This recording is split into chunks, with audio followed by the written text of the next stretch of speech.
Dear my students, today we are learning a new lesson that is tricky question tag. তো আমরা আজ কিছু যে একটু হার্ড লেভেলের ট্যাগ কোশ্চেন করবো, বা যেটাকে তুমি কোশ্চেন ট্যাগ বলতে পারো।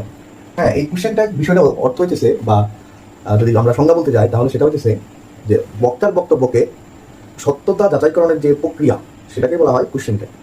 অর্থাৎ যখন করে একজন বক্তা যে কোনো ধরনের যদি কোনো উক্তি করে বা যদি কোনো কথা বলে, সেই কথাটা কত সত্য নাকি মিথ্যা সেই ধরনের উপায় খুঁজে বের করার নামই হচ্ছে আমার এই কোশ্চেন ট্যাগ।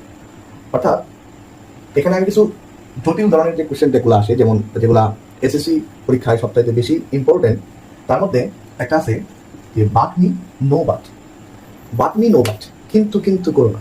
অর্থাৎ এখানে আমাকে আগে বুঝতে হবে যে এই সেন্টেন্সটা আসলে কোন ধরনের, মানে কোন ধরনের সেন্টেন্স এটা।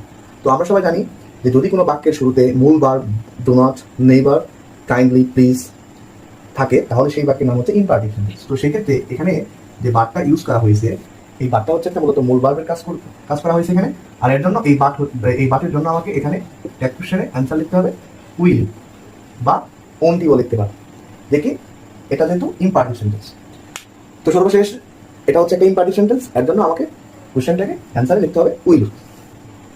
পরবর্তী কোশ্চেন লেখা আছে, দেখো, that he is honest, that he is honest, সে যে সৎ, ইজ নোন টু অল, এটা সবার জান। মানে এখানে মূলত সাবজেক্টটা হচ্ছে এতটুকু, এই পর্যন্ত অংশটা হচ্ছে সাবজেক্ট। মূলত এখানে সাবজেক্টটা হি নয়, এখানে সাবজেক্টটা হচ্ছে পুরাটুকু, অর্থাৎ সে যে সৎ এই কথাটা, মানে এই তথ্যটা পুরাটুকু অংশটুকু হচ্ছে আমার এখানে সাবজেক্টের কাজ করছে।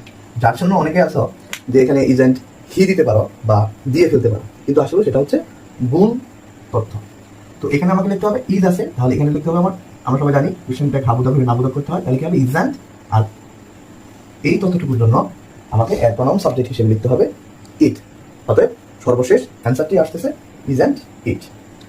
তো 3 নম্বর যে প্রশ্নটা আছে সেটা দেখো, খেয়াল করো, বলছে ফিশ ইন দ্য পন্ড। এখন আমরা সবাই জানি যে ফিশ হচ্ছে একটা নাউন, আর নাউন সবসময় সাবজেক্ট অথবা অবজেক্ট হিসেবে কাজ করে। কিন্তু এই জায়গায় যে ফিশটা ব্যবহার করা হয়েছে, এই ফিশটার অর্থ হচ্ছে মাছ ধরা। তো মাছ ধরা হচ্ছে যেহেতু একটা কাজ, যেহেতু এটা একটা বার, তো আমরা সবাই জানি যদি বাক্যের শুরুতে মূল ভার্ব অর্থাৎ মূল ভার্ব যদি থাকে তাহলে সেটা হচ্ছে ইম্পারটিভ সেন্টেন্স। আর যেহেতু ইম্পারটিভ সেন্টেন্স, অর্থাৎ আমাকে এখানেও ইম্পারটিভ সেন্টেন্সের ট্যাগ কোশ্চেন হিসেবে আমাকে লিখতে হবে কি উইল। তো এটাও হবে উইল। তারপরে 4 নাম্বার যে ভাগ করা সবাইকে খেয়াল করো, বলতেছে হি অ্যাপোস্ট্রফি এজ দেওয়া আছে, তারপর আমার লেখা আছে কি কাট।